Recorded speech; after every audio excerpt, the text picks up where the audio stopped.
Rowdy hero Vijay దేవరకొండకు తాజాగా shock తగిలిందని చెప్పాలి. Tribals గురించి ఆయన తప్పుగా మాట్లాడటం వల్లే క్షమాపణ చెప్పాలి అంటూ డిమాండ్ చేస్తున్నారు. అసలు విషయంలోకి వెళితే రెట్రో ప్రమోషన్స్లో భాగంగా హీరో విజయ్ దేవరకొండ చేసిన వ్యాఖ్యలపై మన్యం టీ ఆదివాసీ జేఏసీ నాయకులు మండిపడ్డారు. పహల్గాం దాడిపై పాక్ గురించి మాట్లాడుతూ ట్రైబల్స్ లాగా కొట్టుకోవటం ఏంటి అంటూ ఆయన కామెంట్లు చేశారు. ఇక ఈ విషయాలపై వారు స్పందిస్తూ ఇలాంటి కామెంట్స్ చేయటం దారుణం, గిరిజనుల చరిత్ర తెలిసినట్టు హేళన చేస్తూ మాట్లాడటం సరికాదని మండిపడ్డారు. ఉపన్యాసాలు ఇచ్చే ముందు వారి స్థితిగతులు తెలుసుకోవాలి, తక్షణమే హీరో క్షమాపణలు చెప్పాలని డిమాండ్ చేశారు.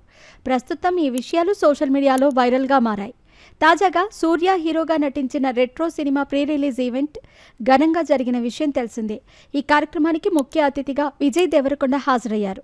ఇక ఆ వేడుకలో సూర్య గురించి పలు ఆసక్తికర విషయాలు పంచుకొని అభిమానులను ఆనందంలో ముంచేసిన ఈయన దాంతోపాటు ఇటీవల జరిగిన కాశ్మీర్లోని పహల్గాం ఉగ్రదాడిపై కూడా స్పందిస్తూ ఫైర్ అయ్యారు. విజయ్ దేవరకొండ మాట్లాడుతూ ఈ టెర్రరిస్ట్ కొడుకులకు సరైన ఎడ్యుకేషన్ ఇప్పిస్తే ఇలా బ్రెయిన్ వాష్ అవ్వకుండా ఉంటారు. ఏం సాధిస్తారు? నేను చెబుతున్నాను. కాశ్మీర్ మనదే, కాశ్మీర్ వాళ్ళు మనవాళ్లే. 2 ఏళ్ల క్రితం కాశ్మీర్లో ఖుషీ సినిమా షూటింగ్ చేశాను. వాళ్లతో ఎన్నో మంచి జ్ఞాపకాలున్నాయి. పాకిస్తాన్ దేశంలో వాళ్ల మనుషులని వాళ్ళు చూసుకోలేకపోతున్నారు. అక్కడ కరెంట్, నీళ్లు కూడా లేవు. అలాంటి వాళ్ళు ఇక్కడికి వచ్చి ఏం చేయాలని చూస్తున్నారో అర్థం కావటం లేదు.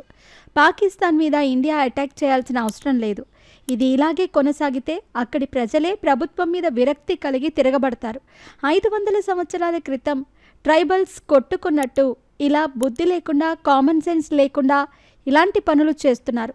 మనమందరం భారతీయులం, ఐకమత్యంతో కలిసి హ్యాపీగా ఉండాలి అంటే విజయ్ దేవరకొండ కామెంట్లు చేశారు. ఈ నేపథ్యంలోనే గిరిజన సంఘాలు తీవ్ర ఆగ్రహం వ్యక్తం చేస్తూ క్షమాపణ కోరాలి అంటూ డిమాండ్ చేస్తున్నారు. ఇక విజయ్ దేవరకొండ సినిమాల విషయానికి వస్తే ప్రస్తుతం ఈయన గౌతమ్ తిన్ననూరి దర్శకత్వంలో కింగ్డమ్ అనే సినిమాలో చేస్తున్నారు. త్వరలోనే ఈ సినిమాతో ప్రేక్షకుల ముందుకు రాబోతున్నాడు విజయ్ దేవరకొండ.